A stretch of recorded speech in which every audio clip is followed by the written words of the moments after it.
इशा की नमाज के बाद नमाजी चले गए। 5-6 आदमी खतीब के पास बैठे रहे। इनमें ये अजनबी घुड़सवार भी था। खतीब ने किसी से कहा कि मस्जिद का दरवाजा अंदर से बंद कर दिया जाए। खतीब ने कहा, मेरे दोस्तों, हमारा ये दोस्त अल मलिक अल आदिल की तरफ से खबर लाया है कि सुल्तान सलाहुद्दीन अय्यूबी बहुत जल्द काहिरा से कूच करने वाले हैं। आप सब फौजी हैं और शबखून के उस्ताद हैं। आपको ये बताने की जरूरत नहीं कि आपको क्या करना है। तरबियत और मश्क तेज कर दो। अल आदिल ने यह इत्तला भेजी है कि सलीबी बादशाह बॉल्डविन की फौज जो हमाद से भागी थी हमारे करीब कहीं पड़ाव डाले हुए है। हमें उस पर नजर रखनी है और उसकी नकलो हरकत की इत्तला अल आदिल तक पहुंचानी है।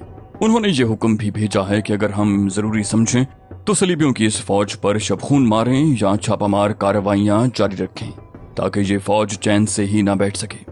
उसके साथ ही अल आदिल ने यह भी कहा कि इस फौज ने मुसलमानों के बहुत से गांव तबाह कर दिए हैं। चूंकि अल आदिल के पास फौज की कमी थी, इसलिए सलीबी फौज का ताकुब न किया जाए। उन्होंने कहा है कि अगर बॉल्डविन की फौज और पीछे अपने इलाके में चली जाती है तो उसे न छेड़ा जाए, क्योंकि खतरा है कि वो हम्स को तबाह कर देगी। हमें तरबियत और मश्क तेज करने को कहा गया है। हो सकता है सुल्तान अय्यूबी किसी तरफ हमला करें तो बॉल्डविन उन पर अकब या पहलू से हमला कर दे। इस सूरत में हमें बॉल्डविन के अकब पर शबखून मारने हैं और उसे यहीं उलझाए रखना है। खतीब ने एक आदमी को यह काम सौंपा कि वो उस फौज को दिखाए। उस वक्त तबरेज और वीरा इस हालत में कस्बे में दाखिल हुए कि वीरा तबरेज की पीठ पर थी। रास्ते में पानी तो मिल गया था लेकिन खाने को कुछ नहीं मिला था। वीरा सलीबियों की शहजादी थी। वो पैदल सफर की आदी नहीं थी। तबरेज रात के लिए कहीं रुकना नहीं चाहता था। उसने वीरा को पीठ पर उठा लिया और बाकी सफर उसी तरह तय किया। उसने लड़की को अपने घर के सामने उतारा और उसे अंदर ले गया। उसके घर वालों को यकीन नहीं आ रहा था कि तबरेज जिंदा है। उसका घोड़ा पहले ही घर पहुंच चुका था। उसने घर वालों को बताया कि उस पर क्या बीती है। वीरा को मालूम था कि उसकी मंजिल यहूदी ताजिर का घर है। उसने कहा कि वो उसके घर फौरन जाना चाहती है, शायद उसका बाप जिंदा आ गया हो। तबरेज उसके साथ गया। उसे यहूदी ताजिर का घर मालूम था। रास्ते में अंधेरा था। वीरा अचानक रुक गई और तबरेज से लिपट गई। कभी चेहरा उसके सीने पर रगड़ती, कभी उससे अलग होती, उसके हाथ चूमती और आंखों से लगाती। वीरा ने जज्बात और इक्कत से बोझल आवाज में कहा, हमारी मंजिलें जुदा हैं, मगर हम किसी दोराहे पर फिर मिलेंगे। मैं अपनी रूह से बेगाना थी, वो मिल गई है, और मैं नहीं जानती थी मोहब्बत क्या है, वो तुमने दे दी। दिल में तुम्हारी याद लेकर जा रही हूँ, तुम मुझे भूल जाओगे। तबरेज की जज्बाती कैफियत वीरा से ज्यादा मुतजलजल थी। वो कहने लगा, नहीं वीरा, मैं तुम्हें भूल नहीं सकूंगा। मैंने तुम्हें रास्ते में कहा था कि अब तक एक बातिल मजहब की पुजारी रही हो, बाकी उम्र इस्लाम के साए में गुजारो। मैं तुम्हारा इंतजार करूंगा। मेरे दिल में अब कोई लड़की नहीं समा सकेगी। तुम अब इसी कस्बे में रहोगी। हम मिला करेंगे, लेकिन वहां जहां कोई देख न सके। तबरेज ने अमानत में खयानत नहीं की थी। दौरान सफर ये लड़की उसकी मुरीद हो गई थी। फिर यूं हुआ कि लड़की तबरेज के दिल में उतर गई। अब वो दिल पर पत्थर रखकर उसे यहूदी के हवाले करने जा रहा था। वो जब उसे यहूदी के घर ले गया तो वहां उसे बूढ़ा ईसाई मिला। उसने वीरा को गले लगा लिया। यहूदी ताजिर का घर नहीं था। वो फैसले के तहत शाह बॉल्डविन की खैमागाह को रवाना हो गया था। तबरेज बूढ़े के इसरार के बावजूद वहां रुका नहीं। वहां से वो मस्जिद में चला गया। दरवाजा अंदर से बंद था। उसने दस्तक दी। दरवाजा खुला तो वो अंदर चला गया। सुल्तान सलाहुद्दीन अय्यूबी ने 1 साल के अंदर अपनी फौज तैयार कर ली थी। उसने मजीद इंतजार न किया। जिस रात हुम्स का एक यहूदी ताजिर शाह बॉल्डविन से ये कहने जा रहा था कि वो अपनी फौज से हुम्स के मुसलमानों को तबाह बर्बाद कर दे, उस रात सुल्तान अय्यूबी की फौज काहिरा से निकल गई थी। उसकी मंजिल दमिश्क थी। कूच बहुत तेज था। सुल्तान अय्यूबी वक्त जाया नहीं करना चाहता था।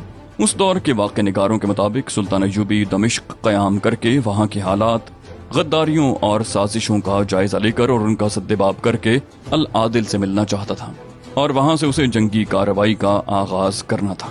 मगर रास्ते में ही उसने रास्ता बदल दिया। इसकी वजह यह हुई कि उसे इज्जुद्दीन का एक एलची रास्ते में मिला। वो सुल्तान अय्यूबी के नाम काहिरा पैगाम लेकर जा रहा था। उसे मालूम नहीं था कि सुल्तान अय्यूबी वहां से कूच कर आया है। आधे रास्ते में उसने एक फौज आती देखी। झंडों से पहचाना गया कि ये सुल्तान अय्यूबी की फौज है। वो कल्ब में चला गया जहां सुल्तान अय्यूबी था। एलची ने उसे इज्जुद्दीन का पैगाम दिया। इज्जुद्दीन नूरुद्दीन जंगी मरहूम के मुशीरों में से था, जिसे अमीर का दर्जा हासिल था। वो मर्द मोमिन था। اس لیے زنگی کا منظور نظر تھا۔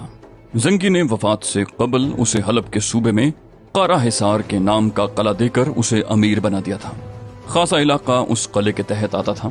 اس سے ملحق ابن العون کی ریاست تھی، جو صلیبیوں کے ساتھ صلیبی اور مسلمانوں کے ساتھ مسلمان بن جاتا تھا۔ اس نے صلیبیوں کی شہ پر عز الدین کے علاقے میں سرحدی جھڑپوں کا سلسلہ شروع کر دیا۔ عز الدین اکیلا اس کا مقابلہ نہیں کر سکتا تھا۔ وہ حلب اور موصل والوں سے مدد نہیں لینا چاہتا تھا، کیونکہ جب سے حلب اور موصل کے حکمرانوں الملک الصالح اور سیف الدین نے سلطان ایوبی کے خلاف محاذ قائم کیا تھا، عز الدین نے ان کے ساتھ تعلقات توڑ لیے تھے۔ اس نے سلطان ایوبی کو جو پیغام بھیجا وہ یوں تھا: قابل احترام سلطان صلاح الدین ایوبی، سلطان مصر و شام، آپ پر اور سلطنت اسلامیہ پر اللہ کی رحمت ہو۔ میری وفاداریوں کے متعلق آپ کو شک نہیں ہوگا۔ میں نے تل خالد کی طرف سے صلیبیوں کا راستہ روک رکھا ہے۔ تمام تر علاقہ اور پیش قدمی کے راستے میرے چھاپہ ماروں کی نظر میں رہتے ہیں۔ صلیبیوں نے مجھے راستے سے ہٹانے کے لیے ابن العون کے ساتھ گٹھ جوڑ کر لیا ہے۔ آپ جانتے ہیں کہ میری سرحد اس علاقے سے ملتی ہے جو دراصل آرمینیوں کا علاقہ ہے۔ ان آرمینیوں نے میری سرحدی چوکیوں پر حملے شروع کر دیے ہیں۔ آپ آگاہ ہوں گے کہ میرے پاس فوج کی کمی ہے۔ صلیبیوں اور آرمینیوں نے میرے پاس 2 بار الچی قیمتی تحائف کے ساتھ بھیجے تھے۔ وہ مجھے دعوت دے رہے ہیں کہ میں ان کا اتحادی بن جاؤں اور آپ کے خلاف لڑوں۔ انکار کی صورت میں انہوں نے مجھے حملے کی دھمکی دی ہے۔ میری جگہ کوئی اور ہوتا تو اپنی زمین کے تحفظ کے لیے یہ دعوت قبول کر لیتا۔ یہ جگہ اتنی دور ہے کہ وقت پڑے تو مدد کو آنے والے بر وقت نہیں پہنچ سکتے۔ اس کے باوجود میں نے ان کی دعوت کی بجائے ان کی دھمکی قبول کی ہے، اور میں نے یہ اقدام اللہ کے بھروسے پر کیا ہے۔ میں اپنا قلعہ اور اپنا علاقہ اور اس کے ساتھ اپنی جان قربان کر دوں گا۔ صلیبیوں کے ساتھ اتحاد نہیں کروں گا۔ میں نور الدین زنگی مرحوم کی روح کے آگے جواب دہ ہوں، اور میں ان لاکھوں شہیدوں کے آگے جواب دہ ہوں جو قبلہ اول کے نام پر قربان ہو چکے ہیں۔ مجھے معلوم نہیں کہ آپ کا آئندہ اقدام کیا ہوگا۔ مجھے یہ معلوم ہے کہ رم اللہ کے حادثے کے بعد آپ تنظیم نو اور دیگر تیاریوں میں مصروف ہوں گے۔ مجھے یہ بھی معلوم ہے کہ محترم الملک العادل میری مدد کو آنے کے قابل نہیں۔ میں آپ کو اپنے احوال سے خبردار رکھنا ضروری سمجھتا ہوں۔ اگر آپ حکم دیں تو میں اپنے علاقے اور قارہ حصار سے دستبردار ہو کر اپنی فوج آپ کے پاس لے آؤں۔ دوسری صورت میں مجھے ہدایت دیں کہ میں کیا کروں۔ میں کسی قیمت پر صلیبیوں اور آرمینیوں کے ساتھ کوئی سمجھوتا نہیں کروں گا۔ سلطان ایوبی نے یہ پیغام پڑھا۔ اسی وقت اپنے سالاروں اور مشیروں کو بلایا، پیغام انہیں پڑھ کر سنایا اور یہ حکم دے کر سب کو حیران کر دیا کہ کوچ کا راستہ بدل دو۔ ہم ابن العون کے علاقے پر یلغار کریں گے۔ سلطان ایوبی ڈکٹیٹروں کی طرح حکم نہیں دیا کرتا تھا، اور وہ جذبات سے مغلوب ہو کر بھی کوئی جنگی کارروائی نہیں کیا کرتا تھا، مگر اس حکم کے پیچھے جنگی فہم و فراست کے ساتھ جذبات بھی کار فرما تھے۔ سلطان ایوبی نے کہا، قارہ حصار میرے محترم استاد نور الدین زنگی مرحوم کی نشانی ہے، اور عز الدین کے الفاظ میں مجھے زنگی مرحوم کی آواز سنائی دے رہی ہے۔ میں اس شخص کو تنہا نہیں رہنے دوں گا جو ہمارے مقصد اور عزم کے ساتھ وفاداری کا اظہار کرتا ہے۔ ایک سالار نے کہا، سلطان محترم، ہم حقائق کو سامنے رکھیں تو کسی بہتر فیصلے پر پہنچ سکیں گے۔ سلطان ایوبی نے کہا، حقائق یہ ہیں کہ ہمیں پہلے دمشق جا کر وہاں کے حالات کا جائزہ لینا ہے۔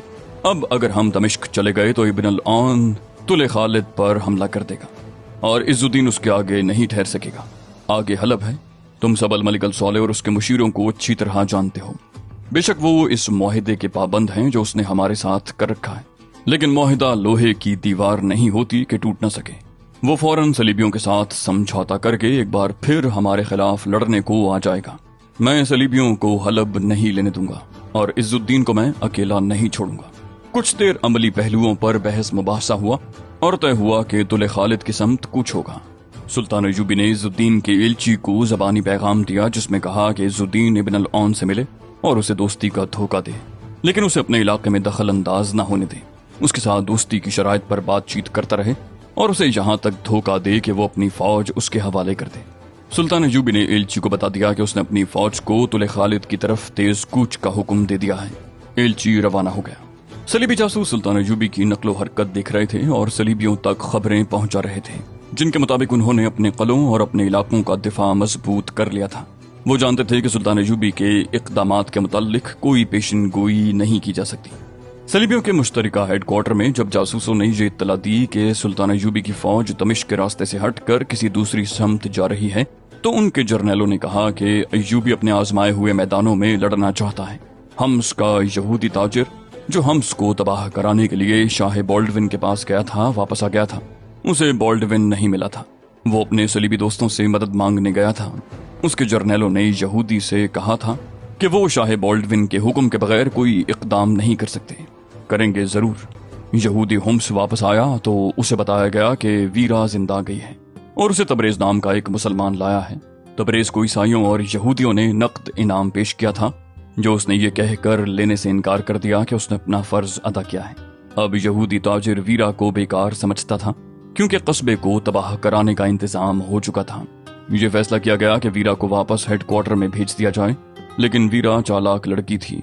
उसने कहा कि वो खतीब के आसाब पर गालिब आ जाएगी और मुसलमानों को जंगी तरबियत देने वालों के दरमियान रकाबत की दुश्मनी पैदा कर देगी।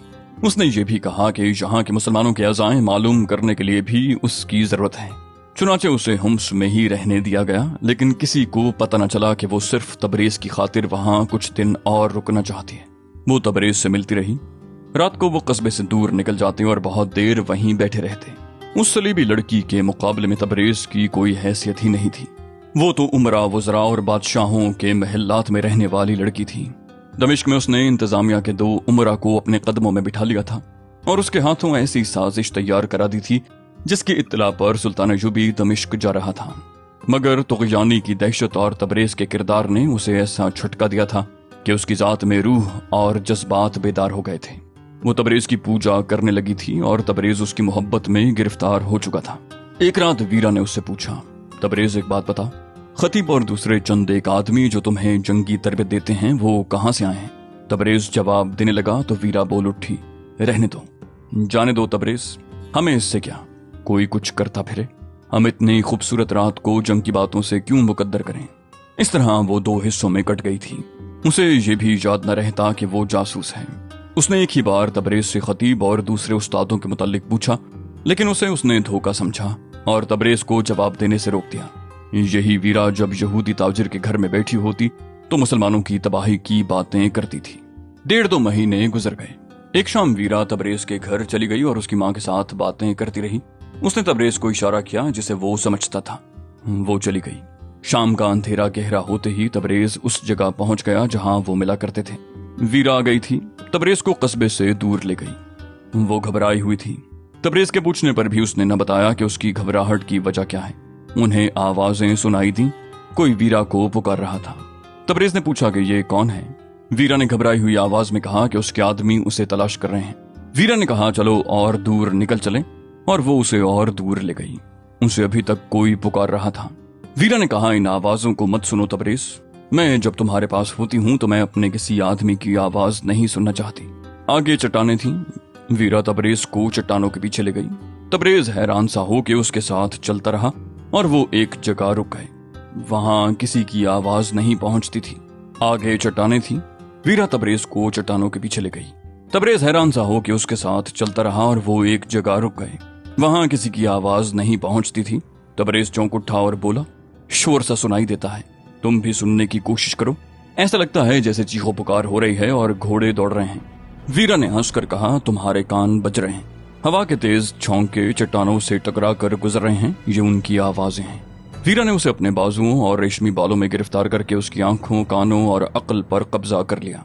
तबरेज मान गया कि ये आवाजें हवा की हैं जो बहुत दूर के शोर की तरह सुनाई देती हैं, मगर उसे मालूम ना हो सका कि ये आवाजें उसकी अपनी बस्ती के लोगों की हैं और वहां वो कयामत बपा हो चुकी है जो यहूदी ताजिर बपा करवाना चाहता था। वीरा को मालूम था वो नहीं चाहती थी कि ये आवाजें तबरेज के कानों तक पहुंचे। ये इंतजाम इस तरह हुआ कि यहूदी ताजिर एक बार फिर बॉल्डविन से मिलने गया। उसे बॉल्डविन मिल गया था। यहूदी ने उसे बताया कि हुम्स के मुसलमान क्या कर रहे हैं और वो किस तरह सलीबी फौज के लिए खतरा बन सकते हैं। बॉल्डविन का ये मनपसंद शिकार था।